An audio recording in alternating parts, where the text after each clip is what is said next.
Bonjour à toutes et à tous. Donc là maintenant, ce sera une nouvelle vidéo concernant mon processus de recherche pour une paire à trader. Donc du coup, on peut voir ça ensemble.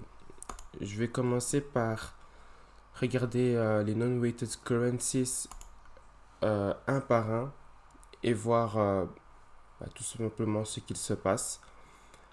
J'ai pu regarder d'abord sur Fox Factory. Donc il y a le lien dans la bannière sur YouTube. Je vais directement le montrer. Comme ça, vous pouvez aussi le retrouver si vous ne savez pas ben, où ça se trouve. Prendre 2 minutes le temps que ma page charge. Donc quand vous allez sur ma chaîne, on peut voir tout ce que je regarde. Voilà.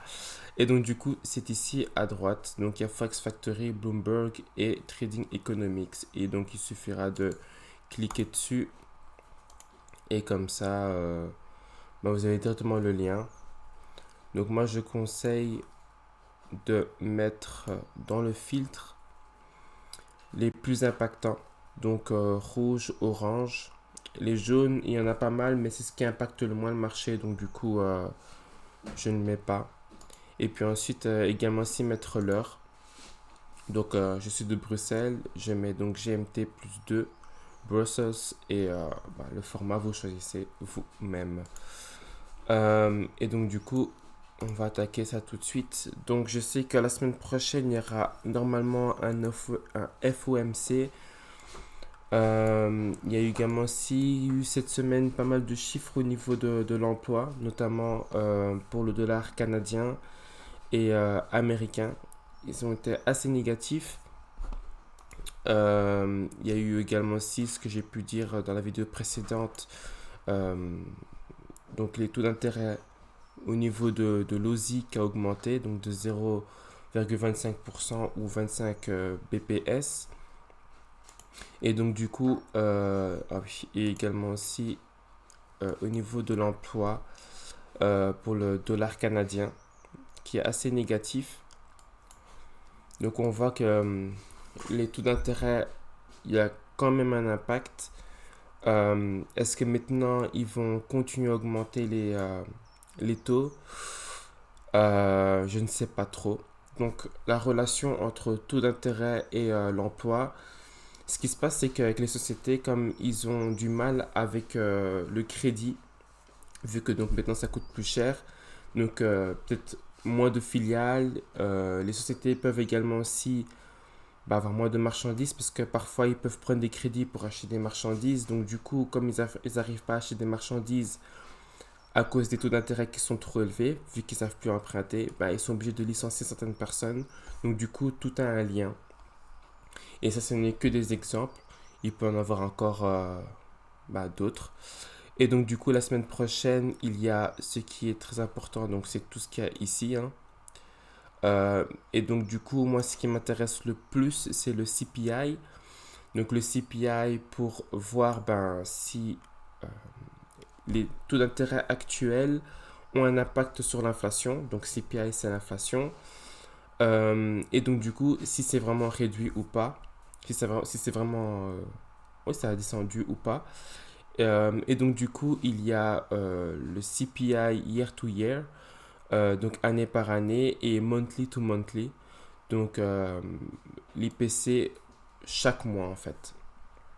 Donc, on va le gouverneur de la Banque centrale d'Angleterre qui va parler également aussi, donc Mr. Barley.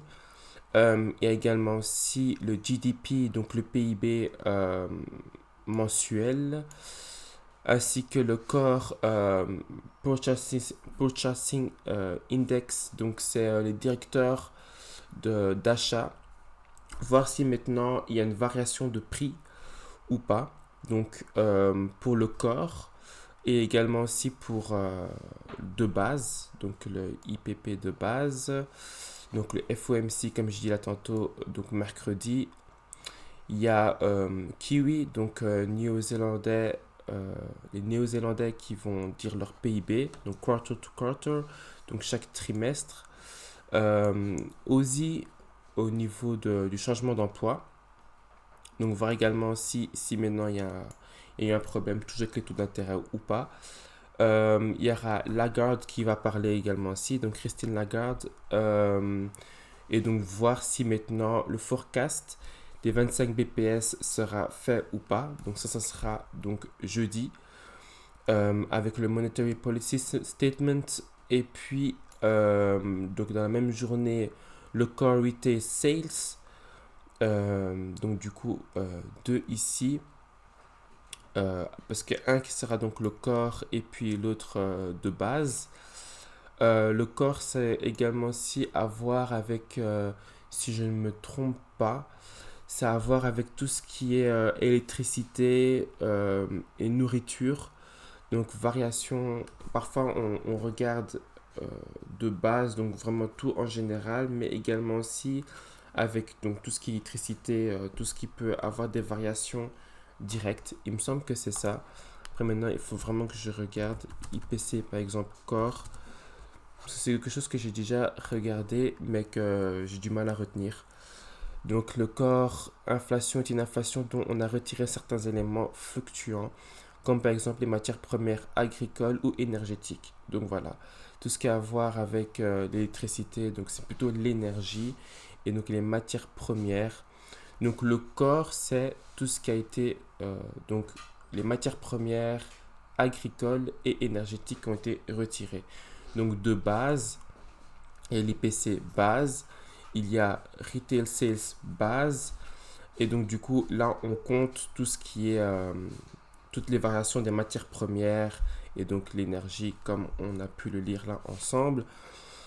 Ensuite, vendredi, il y a le Monetary Policy Statement du Japon, ainsi que le Policy Rate. Il y aura également aussi une conférence de presse que je ne vais certainement pas regarder. Bon, là, c'est écrit tentative, donc après, je ne sais pas si vous voyez bien.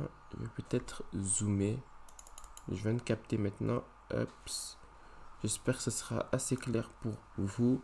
Je vais un petit peu sur l'écran d'OBS, donc avec le programme avec lequel j'enregistre. Ce n'est pas hyper clair, mais voilà, je vous encourage quand même à aller regarder vous-même. Et donc, je vous expliquer comment on fait pour donc regarder ce qui se passera la semaine prochaine et également aussi les mois prochains. Donc, du coup, là, je me retrouve sur l'indice du dollar sans volume. Normalement, c'est bel et bien sans rated currency. Parce qu'il y a également. En fait, non, il y a un problème là. Non-rated. Ah oui, voilà. Je vais une fois aller le load. Comment on fait encore? Check, login.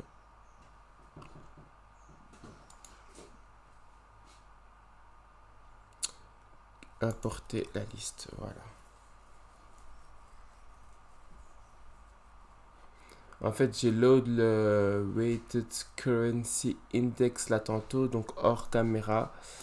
Mais moi, ce qu'il me faut, c'est le non-weighted. Check. Je vais une faveur pour mettre en pause. Bon, sinon, ce n'est pas grave. Donc là, c'est vraiment en mode freestyle. Ah ben voilà, non-weighted listed. C'est bien ce que je me disais, que je devais bien avoir ça quelque part. Pourquoi c'est en rouge?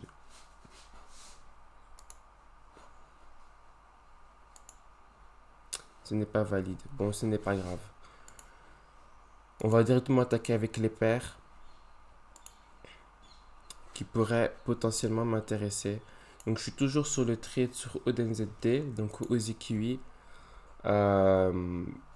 Pour l'instant, je vois clairement que le prix l'occupé a chuté. C'est pas pour autant que je me suis mis en short, mais je suis bel et bien en break-even. Donc au moins je ne perds pas. J'ai quand même pris dans la semaine 1%. Donc c'est déjà aussi pas mal, mais clairement je me dis que le prix pourrait bel et bien toucher le 50% Fibonacci pour ensuite remonter. Donc si je vois que le prix au 50% Fibo, donc je vais vous le montrer. Donc si le prix atteint ici, donc si il fait quelque chose comme ça,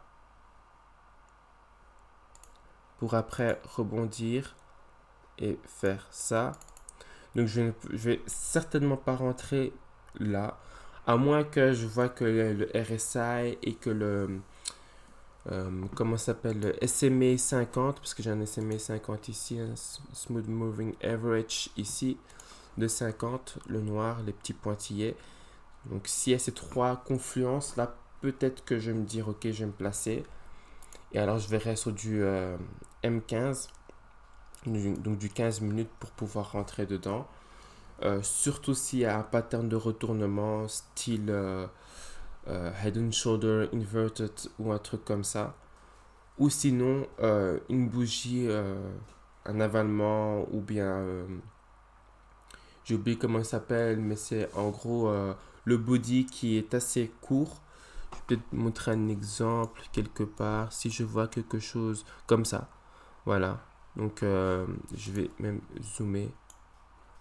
Si je vois quelque chose comme ça, ben, je voudrais bien alors rentrer dedans aussi. Donc ça sera à voir sur le moment même, quoi. Sinon, il y a pas mal de news. Je sais pas si maintenant je vais attendre le FOMC ou pas. Je pense que l'idéal, ce serait d'attendre le FOMC avant de rentrer. Sachant également aussi que l'IPC, voilà, sera donc mardi. Donc du coup, bah, en fait, ce qui va se passer, c'est que le FOMC, comme c'est mercredi, et que l'IPC, c'est mardi, ben, certainement que, comment il s'appelle, Powell, va parler justement de ce qui s'est passé mardi. Il va dire, ah, l'IPC est comme ça, et donc du coup, avec les membres du FOMC, on a dit que c'est ceci ou cela, mais on verra bien ce qui va se passer. D'ailleurs, même, je vais en profiter aussi pour regarder c'est que le CMA Fed Watch Tool, donc en gros, c'est les probables, enfin ce que le marché pense, ce que le FOMC pourrait faire, enfin les membres du FOMC pourraient faire, et donc du coup, 70% pensent que ça sera un niveau plateau. On entend beaucoup parler de ça, donc le niveau plateau, c'est où les taux d'intérêt ne vont pas bouger. J'ai également aussi entendu que donc à partir du mois de septembre, il me semble, je vais pas dire de bêtises, mais je vais quand même le dire. Enfin, j'ai pas envie de dire de bêtises, mais je vais quand même le dire. Donc c'est quelque chose à aller vérifier. Mais il me semble que j'avais lu que pour le mois de septembre, ils allaient recommencer à augmenter les taux d'intérêt et que donc du coup pendant les grandes vacances, ils allaient rien faire. Donc du coup, bah, c'est toujours en fait à voir. Haute-CAD ici. Alors, c'est un trade que je n'ai pas pris, mais c'était une hypothèse. Alors, c'est plutôt pas mal parce que sinon j'aurais été en perte. On a clairement vu un petit moment ici. En fait, oui, je comprends pourquoi je ne suis pas rentré dans le trade. J'avais expliqué ça dans la vidéo précédente, mais en gros, c'est par rapport aux touches ici. Je n'ai pas eu assez. Donc, du coup, c'est pour ça que je ne suis pas rentré dans ce trade-là. Parce que normalement, ça aurait pu former enfin, normalement, ça aurait pu former plutôt un beau trade, mais clairement, c'est clairement pas assez, quoi. Donc là, je regarde un petit peu. Je vais me mettre dans un time frame même beaucoup plus grand.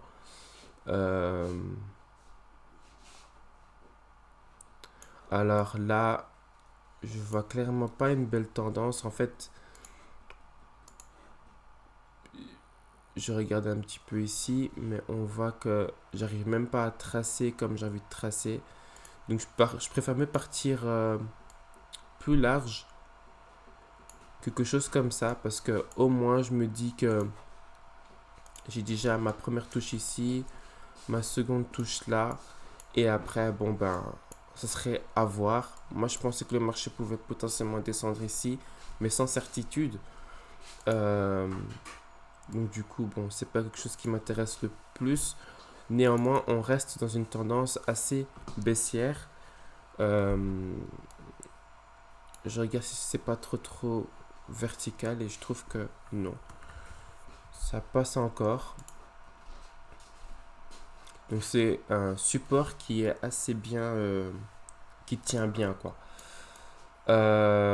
Et donc du coup, je vois clairement que le marché ici est reparti à la hausse. Je vais mettre une ligne Fibonacci ici. Après, ça pourrait très bien être, comment je vais expliquer, un très bon indicateur au niveau fondamental. Enfin, le fondamentaux pourrait être un très bon indicateur. Alors pourquoi je dis ça? Tout simplement parce que, comme j'ai pu dire au tout début de la vidéo, donc c'est un petit peu comme ça que je procède. Mais ici, donc quand on regarde les employment change, le forecast était à 21,2 000, donc 21K, et il tombait à moins 17K. Donc du coup, c'est vraiment mauvais pour le dollar canadien. Sachant que pour l'OSI, les chiffres de l'emploi viendra que jeudi. Donc ça laisse, enfin, je vais l'expliquer comme moi je vois les choses, mais j'aime bien prendre des trades avant la news, rentrer avant une news importante. Pourquoi? Parce que ça permet de déjà me positionner en break-even s'il faut, parce que je serais déjà rentré dans le trade depuis un certain temps. Et j'ai l'impression que OZI4, c'est quelque chose qui est plutôt pas mal. Également aussi une autre chose par rapport au pétrole, donc on sait, enfin on sait, vous savez ou vous savez pas, mais le dollar canadien est corrélé avec le pétrole. Donc du coup là maintenant, je vais aller check le pétrole. Dire aussi quelque chose d'autre qui pourrait vous intéresser. Je vais vous dire que j'ai pu voir comment ça s'appelle euh, je perds le fil. Tout ça, c'est pas préparé, hein. Aucune excuse, mais bon, comme ça vous voyez aussi la transparence. D'habitude, je réfléchis moi-même. C'est pas une annonce, mais c'était. Oh, je perds le mot en français. Euh, bon, c'est tout simplement l'actualité, je veux dire ça comme ça, euh, que j'ai pu voir sur Bloomberg. Euh, et donc, du coup, qui disait que la Russie n'avait pas respecté la production de pétrole parce que en fait ce que l'OPEP a pu mettre en place, c'est le fait de réduire la production de barils par jour, mais la Russie n'avait pas respecté ça. Donc en fait sur le marché il y a eu plus de pétrole que prévu. Et donc du coup, ça a causé un couac. Sachant également aussi que l'Arabie Saoudite a respecté cet accord-là, donc de réduire tout simplement la production de pétrole. Donc du coup, c'est quelque chose d'assez spécial. On sait aussi que quand il y a ce genre de pourparlers, ça cause quand même des... Enfin, je sais pas comment expliquer, mais il y a une team qui vont dire, ah oui, ok, directement, on va commencer à acheter du pétrole parce que c'est une question d'offre et de demande. Donc, il y aura toujours la même demande, mais pour moins d'offres. Donc, automatiquement, le prix devrait monter. Mais là maintenant, et c'est ce qui s'est passé également aussi pendant un petit moment, Mais là, après, bon, maintenant, le pétrole a changé et donc, du coup, enfin, les pourparlers ont changé. Donc, du coup, là, directement, ben, on ne sait pas trop ce qui s'est passé. Donc, du coup, je vais une fois aussi regarder directement en live. Euh, donc, c'était quelque chose qui s'est passé il y a quand même un bon bout de temps. Et donc, du coup, quand je regarde le USO, donc je pense que c'était plus vers ce côté-là. Je vais une fois regarder. Ouais, c'est complètement possible parce que c'était. Enfin, le changement de direction a comment. Ah non, même pas en vrai. Même pas en vrai. Même pas en vrai. Là, je regarde tout de suite. Je vois qu'il y a eu des petites montées, mais pas vraiment. Puis le mois de mars, mais pas vraiment. Il me semble que c'était vers le mois de d'avril que j'ai pu voir ça. En tout cas, dans tous les cas, je regarde un petit peu ce qui se passe, mais en fait, le marché, quand je regarde comme ça, il y a eu une direction claire qu'en 2003, ici. On voyait clairement une belle tendance haussière. Ensuite, il y a eu ce crash 2008. Est-ce lié au subprime? Je ne sais pas. Mais j'avoue que 2008, ben, il n'y a eu que ça comme événement majeur. 2007-2008, crise financière et crise des subprimes. Je regarde 2014, je ne vois pas trop ce qui s'est passé. 2016. Alors, je pense carrément que c'est la crise des subprimes. Pourquoi je dis ça? C'est parce que quand je regarde 2020, il y a eu donc le Covid et ça a fait exactement la même chose. 2008, 2014, il faudrait une fois les check, mais bon, peut-être qu'il se passe quelque chose, je ne sais pas. Je pourrais une fois aussi voir directement. Donc, crise, pétrole. Et donc, du coup, c'était en 2000.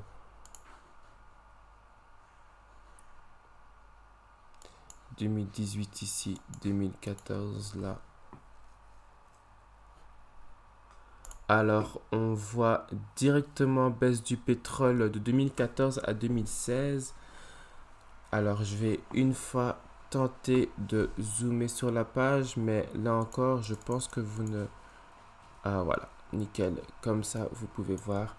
La baisse du pétrole de 2014-2016 commence à partir de l'été 2014, lorsque le prix du pétrole baisse significativement, cette tendance se poursuivant jusqu'en 2016. Cette baisse des prix traduit un déséquilibre sur le marché pétrolier. En effet, la production pétrolière mondiale est en surproduction pendant cette période, c'est-à-dire que l'offre est supérieure à la demande. Cette baisse des cours s'inscrit dans un contexte géopolitique et économique particulier. Ralentissement de l'économie chinoise, baisse de la demande mondiale, retour de l'Iran dans les échanges internationaux, rivalité entre les États-Unis et l'Arabie saoudite pour le contrôle des marchés, etc. C'est assez intéressant en plus de lire ça parce que là, ce qui se passe en plus avec le BRICS, on a pu voir notamment la France, on a pu voir que maintenant ils vont acheter apparemment du pétrole avec du yuan chinois. On a pu également s'y entendre parler que l'Arabie saoudite va commencer à, à couper le contrat pétrodollar et donc du coup mettre ça également aussi avec du yuan chinois. Et d'ailleurs, les plus grosses usines du monde, et d'ailleurs on dit aussi, on dit que ce pays est également aussi l'usine du monde, c'est la Chine. Et donc du coup, ils ont besoin également aussi de pas mal de pétrole. Donc là-dessus aussi, ça montre quand même que quelque part, il y a un truc qui se trame, c'est assez intéressant. Je vais dézoomer ça. Et donc du coup, concrètement, ce qui se passe, c'est que pour moi, je me dis que, donc avec tout ce que je viens de vous dire là maintenant, plus également si le fait que l'emploi n'est pas... Enfin, il y a une baisse au niveau de l'emploi pour le dollar, pour les Canadiens.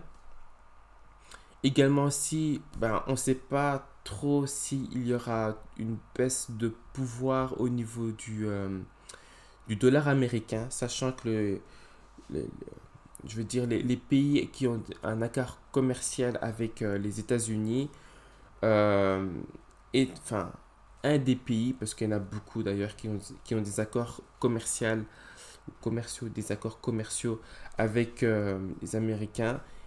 Mais il y a également aussi donc les Canadiens.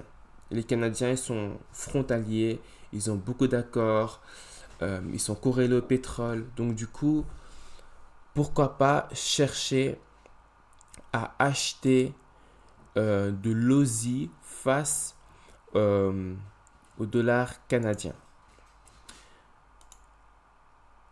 Je vais une fois regarder potentiellement ce qui pourrait se passer. Donc OZCAD. Alors aussi quelque chose, c'est que pour moi OZCAD, je l'ai backtesté il y a plusieurs semaines. Enfin plusieurs semaines, je dirais il y a 3 semaines. Enfin ouais, c'est quand même plusieurs semaines. Mais pour moi, je préférais mieux le shorter que d'acheter. Néanmoins, le marché peut se faire dans les deux sens. On peut aussi bien se mettre en buy qu'en short. Donc du coup, je vais une fois voir ce que je pourrais faire. Donc là, je regarde un petit peu le marché, comment. Donc on voit clairement des belles hausses. Ici, le prix n'a jamais dépassé les à peu près les 1.06 381. Le plus bas a été ici, donc c'était en 2009 avec 0.78 405.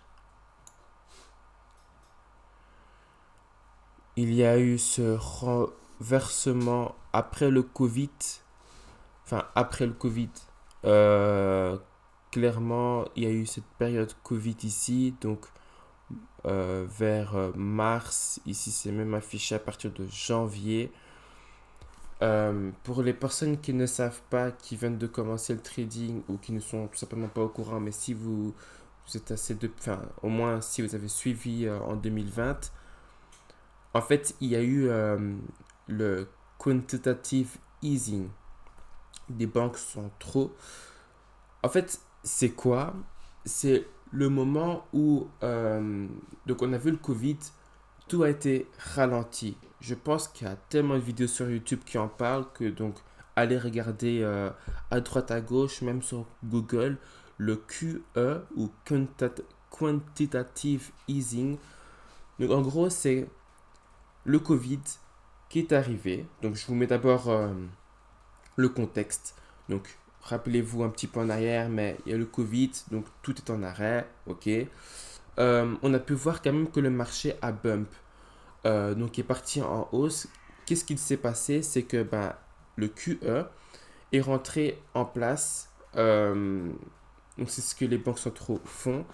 En fait, ils mettent tout simplement de l'argent dans l'économie. Donc par le biais d'obligations d'État, etc. Et donc du coup, bon, on voit que pas mal d'actifs ont tout simplement, ça a grimpé quoi. Et donc du coup, ça a pu faire un impact également aussi au niveau de, du pétrole. Mais là, quand on regarde, c'est plus OZCAD. Donc du coup, j'imagine que l'Australie a pu également aussi le faire. Après, c'est une source à aller regarder. Je sais que par exemple, l'Europe l'a fait. Donc du coup, c'est vraiment quelque chose à aller vérifier. Mais voilà, le bump, il est venu de là. Sachant également aussi que OZCAD, c'est euh, devises qui sont corrélées aux commodities. Donc si maintenant on voit que l'or explose, ben, l'OSI pourrait également aussi euh, ben, exploser également aussi. Quoi. Euh, Et donc du coup, ce que j'essaye de regarder, c'est par rapport aux opportunités qu'il pourrait y avoir. Chose assez marrante, une chose assez marrante, c'est que quand je regarde maintenant ici, il n'y a pas eu de break de structure au niveau de la tendance haussière. En tout cas, pas en weekly.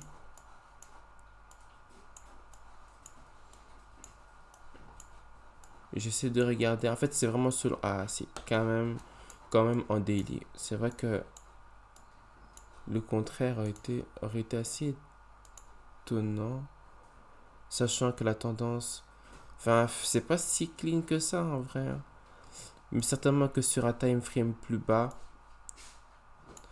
En fait, pourquoi je dis que le contraire m'aurait pas étonné, c'est parce que on voit clairement que le marché était quand même ici fort baissier. Mais que l'impulsion est vraiment partie de là. Quand c'est parti, quand le prix est parti ici, je vais juste, ça c'est tout le résultat de mes backtests. Je vais juste écrire ici que c'est du daily. Check. Et donc du coup, on voit clairement qu'une fois que le prix est arrivé ici, boum, on voit que vous êtes par exemple short ici, c'est pas mal quoi. Pas mal du tout. 750 pips. Donc là, je regarde vraiment sur du OZCAD.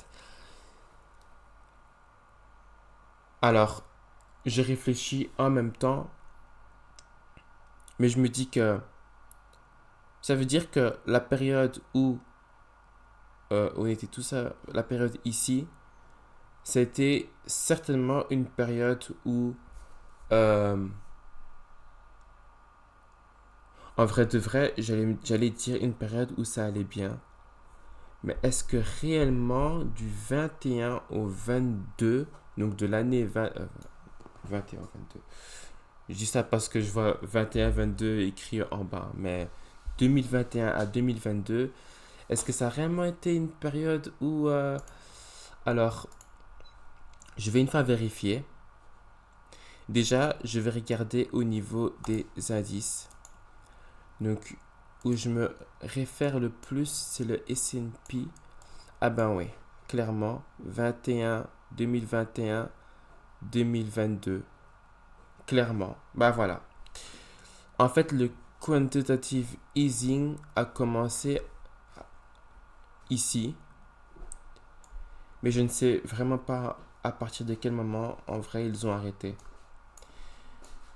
Techniquement, en regardant comme ça, je dirais que ça a été à partir de janvier 2022, où voilà, le marché, on voit clairement, il avait perdu même jusqu'à 20 et quelques pourcents.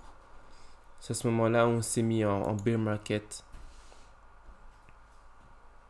Voilà, donc ici, je dirais. D'ailleurs, c'est quelque chose que je vais personnellement noter. Voilà, 20%. Je vais changer de couleur.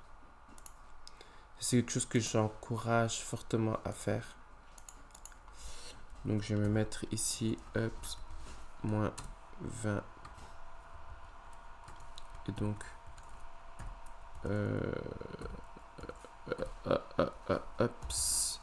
donc un truc avec les pourcentages, moi, mon clavier parfois, voilà, c'est écrit dessus, mais voilà.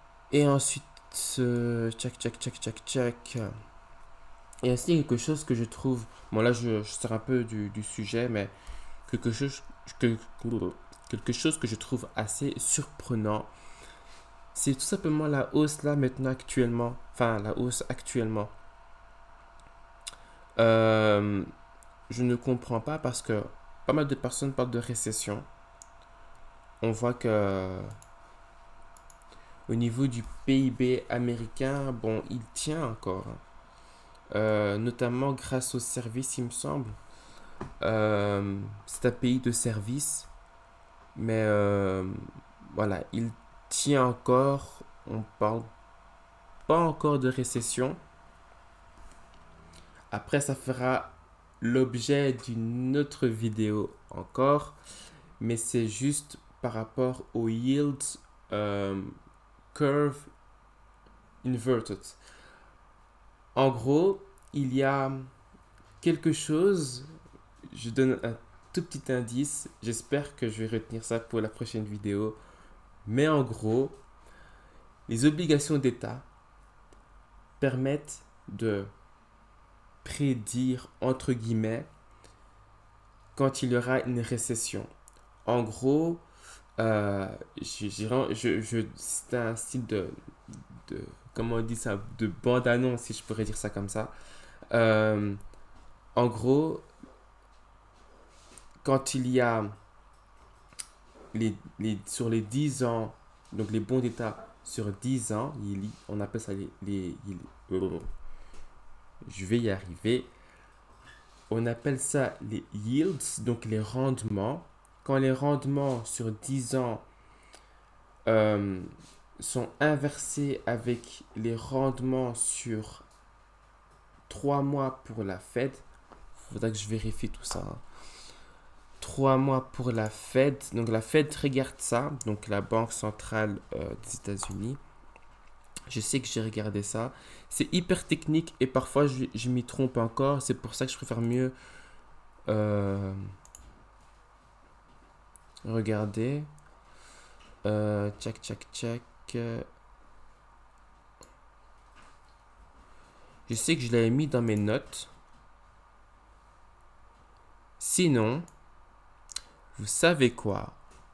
Je vais tout simplement vous le montrer parce que comme ça, j'ai pas de problème en disant je sais pas quoi, qu'est-ce que tu racontes et tout. Donc voilà.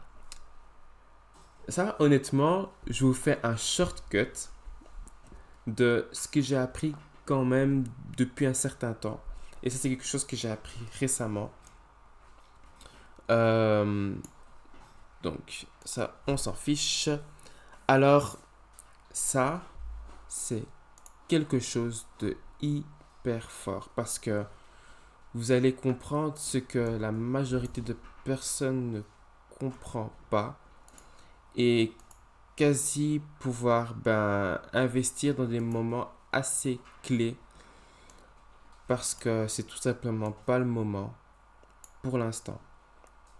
Alors je regarde juste au niveau de ma caméra, je vais la déplacer comme ça, vous voyez tout. Ouais. Alors, pour expliquer un petit peu ce qui se passe. Donc ici en rouge d'abord, j'arrive pas à surligner. Vous ne voyez pas clairement non plus ce qui est écrit. Je vais encore zoomer. Bon, malheureusement, ce n'est vraiment pas clair, mais je vais vous le lire. An inverted yield curve has predicted the past 7 recessions. En gros, ça veut dire quoi?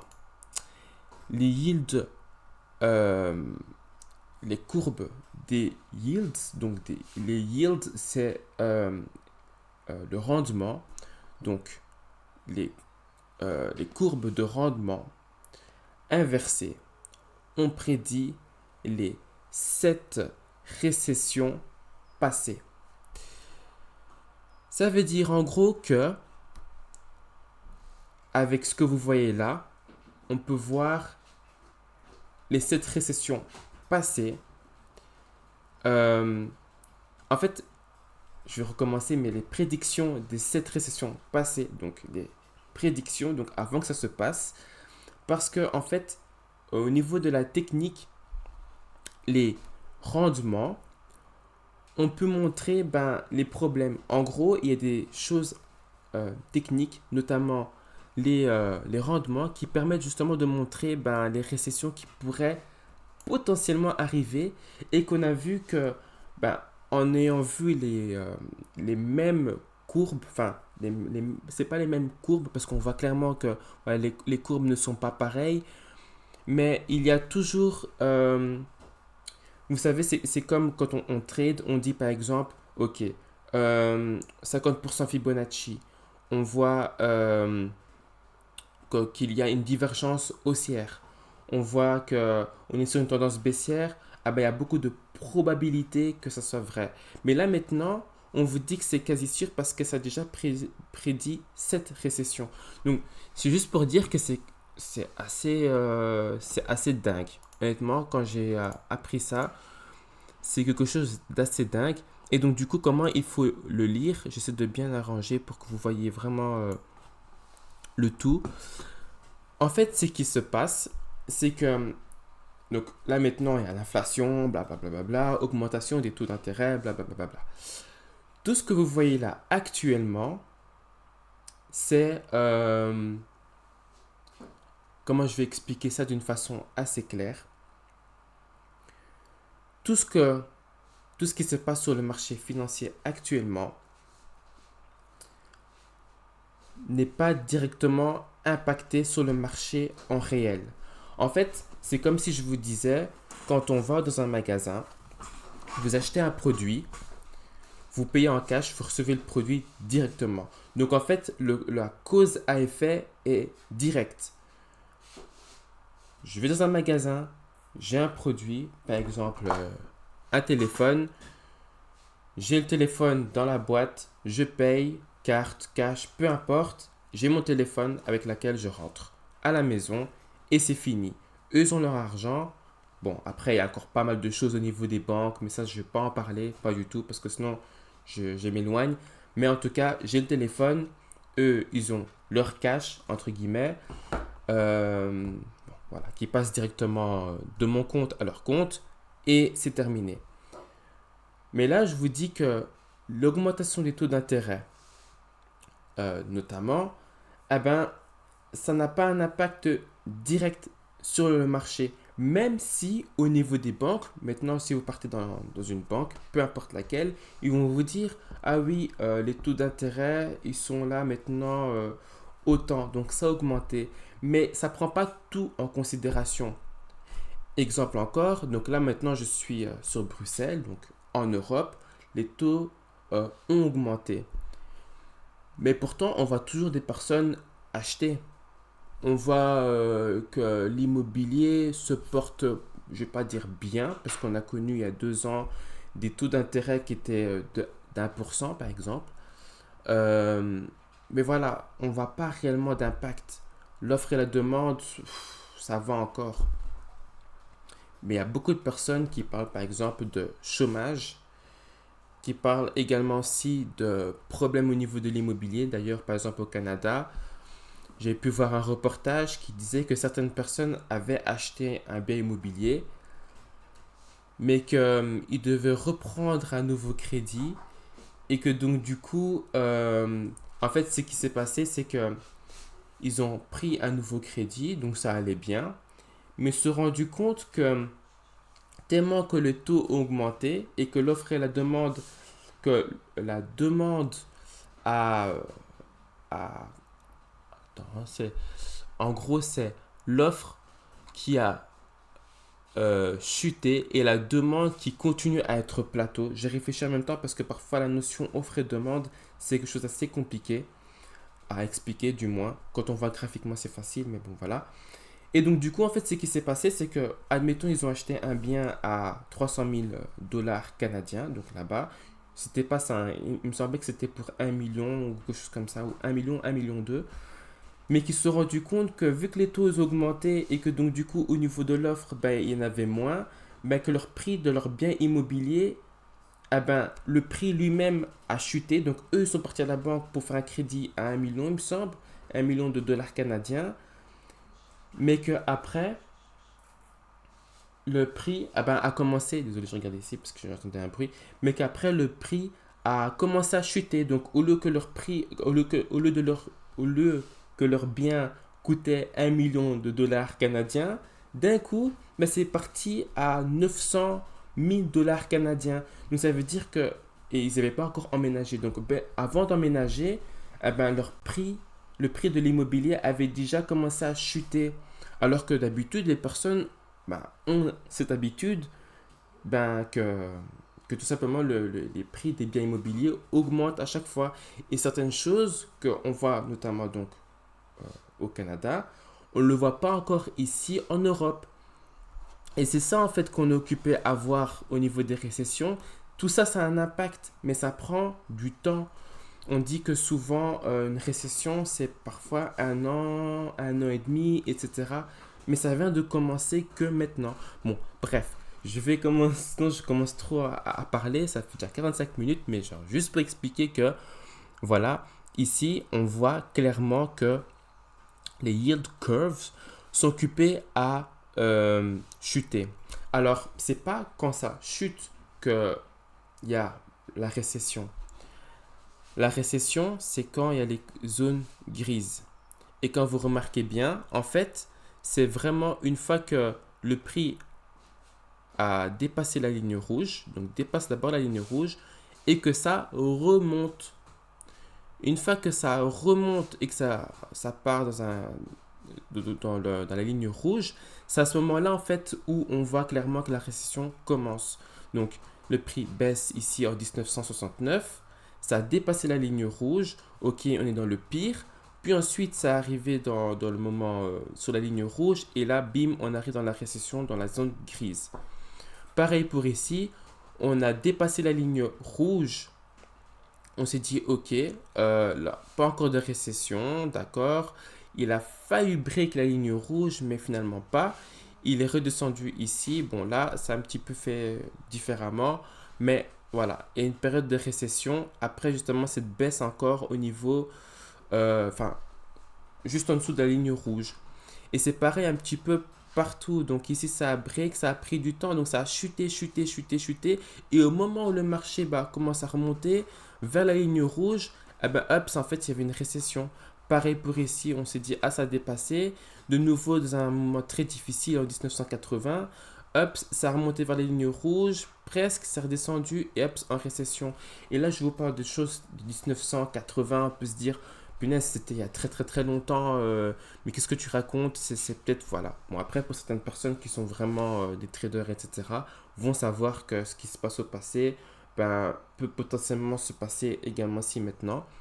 Et donc, du coup, là, bon, peut-être exception à la règle ou pas, mais il y a eu donc la récession de 2008. Je ne sais pas si vous avez déjà pu voir, bon, moi en 2008 j'étais vraiment petit, mais j'ai pu voir, enfin, petit, très très très très très jeune, on a pu voir quand même certaines, enfin, il y avait sur le journal, etc., l'actualité en parlait beaucoup, que le marché s'effondrait, que des personnes devaient vendre, ne savaient plus où se loger, etc., parce que bah, c'était vraiment une grosse crise et que ça touchait même des banques, notamment par exemple Lehman Brothers, où bah, il y a eu, je pense, je ne sais plus combien de milliers de personnes qui se sont retrouvées au chômage parce que tout simplement, bah, la banque n'a pas suivi. D'ailleurs, on parle de 2008, euh, donc 2008 au passé.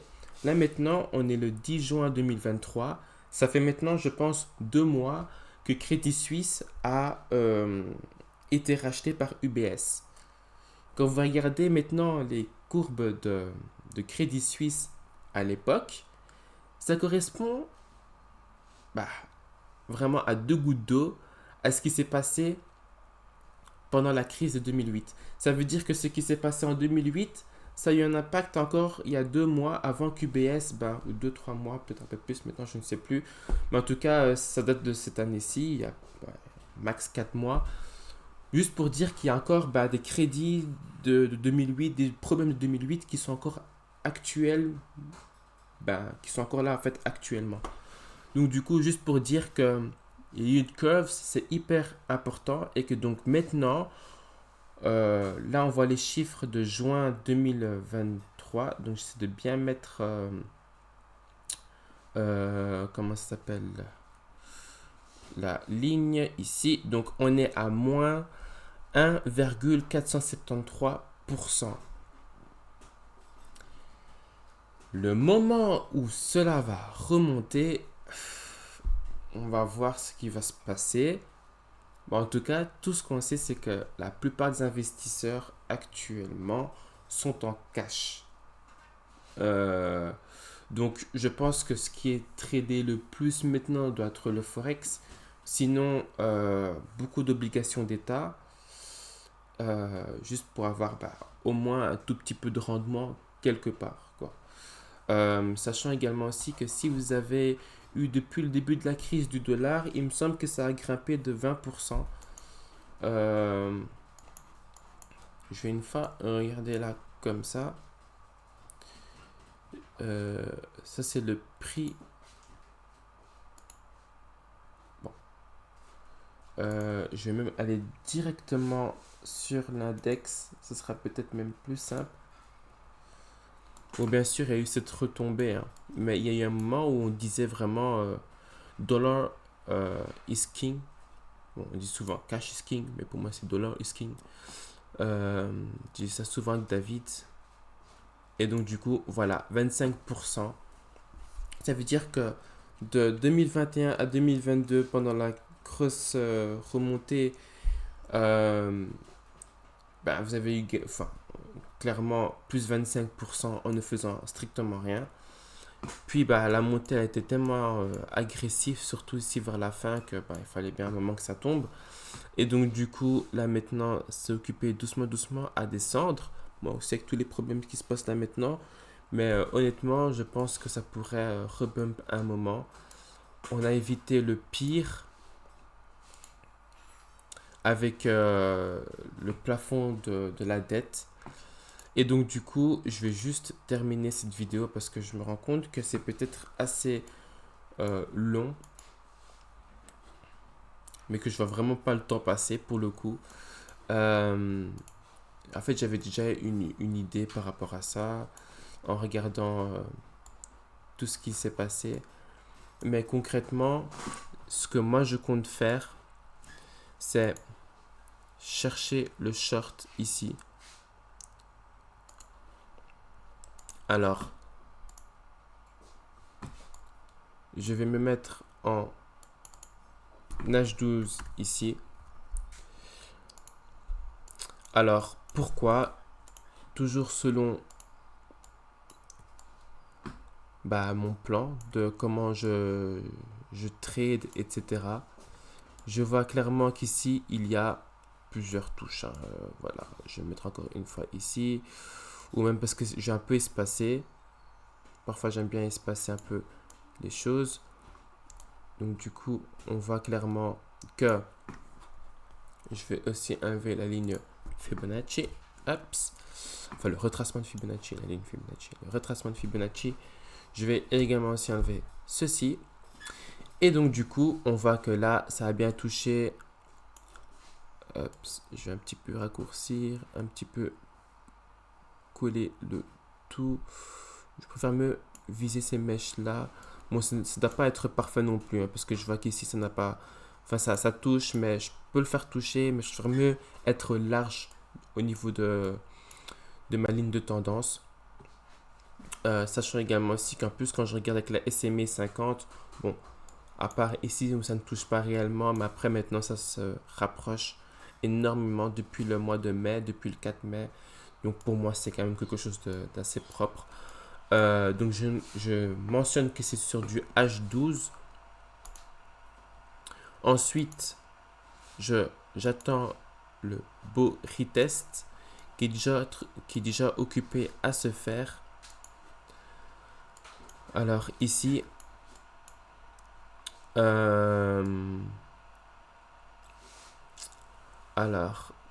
je vais regarder. Alors, pour moi, j'hésite entre deux choses. C'est ou bien je décide de prendre ce plus bas ici, chose qui cloche réellement parce que ça veut dire que pour moi, donc il a bien retesté ici, hein, je ne dis pas. Donc, en vrai de vrai, si j'aurais juste retracé ce niveau entre ici et là, 50% Fibo, bon, moi personnellement, j'aurais été, personnellement, j'aurais été chercher le 61,8% Fibonacci, mais au final, il a plutôt testé les 50% Fibo. Bah, voilà, c'est pas moi qui choisis les prix, hein. Mais voilà, de toute façon, avant, je ne savais pas. Et je serais pas rentré dans le trade dans tous les cas. Euh, Sinon, un outil qui pourrait très bien passer ici serait cet outil-là. En fait, ça s'appelle le prolongeur, voilà, prolongation de Fibonacci selon la tendance. Donc du coup, ça prolonge, ouais, comme ça le dit, les retracements de Fibonacci. Donc c'est toujours sur les mêmes niveaux qu'un Fibo normal, quoi. C'est souvent quand le marché ne fait pas de enfin, ne retrace pas comme on pourrait le penser. Donc du coup, je regarde un petit peu dans un time frame plus bas. Bah, on voit qu'il a carrément porté ses fruits parce que il y a, y a ici ce support qui est quand même bien respecté. Là. Bon, malheureusement, bon, enfin non, même pas en fait. Il y a eu une mèche, mais il s'est arrêté ici, donc pour moi c'est pas mal. Donc, je pourrais très bien me dire, alors à ce moment-là, que si maintenant, enfin je devrais attendre parce que clairement, si je vais encore même plus bas, j'imagine que sur du M5, ben, je vais même le montrer, mais que ça a qu'il doit avoir une mèche haussière. En fait, cette mèche ici, il doit avoir plutôt un body haussier ici. Euh, ou pas. Ou pas, en vrai. Ou pas du tout. Je pensais, en fait, que ça faisait donc que cette mèche-là devait être une mèche haussière. Je sais pas si vous voyez ce que je veux dire, mais en gros que ça fasse un truc comme ça. Et que donc du coup, en fait, cette mèche-là représente sur du M5, du M1, peu importe, parce que là je suis sur du M15, c'est pour ça que je dis ça. Mais que voilà, en fait, il y a cette petite hausse ici, mais dans un time frame beaucoup plus bas. Franchement, ça m'étonne. Ça m'étonne. Je pense pas que ça doit être ça, mais ça doit être ici. Enfin bref, de toute façon, euh, je voudrais bien une fois voir si ou bien le marché ben, va chercher, par exemple, je dirais alors dans ce cas ici, le 38,20% Fibo, ou bien le 50. Mais pour moi, comme il y a ce mouvement ici, c'est pas un double bottom pour celui qui ou celle qui demande, parce qu'on est toujours dans une tendance haussière et un double bottom, c'est quelque chose que j'ai eu même du mal à comprendre, mais enfin du mal, que j'ai compris mais beaucoup plus tard, mais un double bottom, c'est un pattern de retournement, donc impossible qu'ils viennent, c'était une erreur plutôt fréquente que j'avais avant, donc impossible qu'ils viennent comme ça, c'est juste un pattern ou même pas forcément un pattern, mais c'est juste que le marché, voilà, il va dans la direction. Il n'y a pas vraiment de nom, je dirais. Certains qui disent que c'est un pattern. Moi, je trouve que ce n'est pas un pattern. C'est juste une question d'offre et de demande, quoi. Et donc, du coup, c'est ou bien si le marché descend, donc s'il va jusque-là, bah, j'achèterai alors à ce moment-là. Je me placerai quelque part ici pour être bien en dessous de ces niveaux-là. Ce que j'aime bien faire aussi, c'est ça. Je mets tout simplement un petit rectangle où je me dis que le marché, bon ben, c'est combien de pips? Ouais, 25 pips. Ouais. Je pensais que c'était trop beau pour être vrai parce que j'ai mis en mode simplifié. Et donc du coup, bah, je suis bien en dessous. Il y a la SMA qui n'est pas loin, donc voilà. Ça me protège bien et donc je suis bien derrière. Et donc du coup, bah, mon TP, je le placerai, je mettrai en H12 et donc du coup, enfin je me mets en H12 et donc du coup, ce serait vraiment un trade sur du assez long terme. Enfin, voilà, jusqu'à peu près ici. Et donc du coup, là, comme je fais d'habitude, ici, et donc du coup, voilà. premier TP, je pourrais très bien dire aussi que sur du très très très long terme, enfin très très très long terme, ça dépend parce que parfois ça peut aller relativement vite. Je pourrais très bien dire aussi que bah, je pourrais attendre jusqu'à ma ligne de tendance, tout simplement. Ma ligne de tendance qui est du weekly. Donc attendre que le prix va jusque là parce que je sais que c'est déjà passé une fois, deux fois. Comme je l'ai dit précédemment, souvent c'est au bout de quatrième fois, mais c'est la quatrième fois où je rentre, donc quatre touches. Mais le truc c'est que je fais ça comme ça, de cette façon-là, pour le TP. Donc je me dis que clairement, une fois arrivé là, je pourrais couper ma position. Ce que je peux aussi également aussi faire, et je pense que ce que je vais faire, c'est que en vrai de vrai, donc je vais rentrer à ce niveau-là.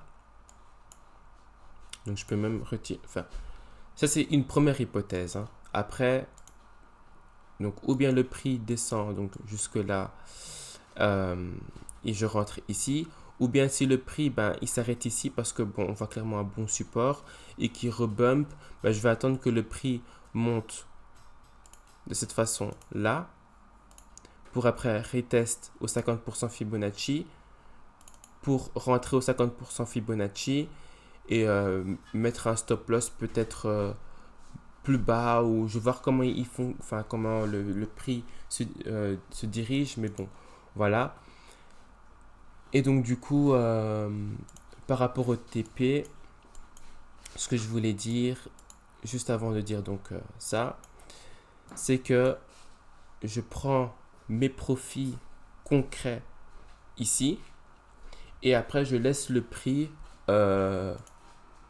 continuer, peut-être pour aller chercher les 97 pips ou les 90 pips qui peut être là, donc c'est approximatif, hein, on ne sait pas comment le prix il va aller, mais ça peut très bien être 80 pips, parce que bon, il va bien sûr de côté, hein, donc le prix vient bien comme ça, hein. Donc c'est pas garanti que ça prenne 90 pips ici, mais ça pourrait même venir ici. Je pense que vous comprenez ce que je veux dire.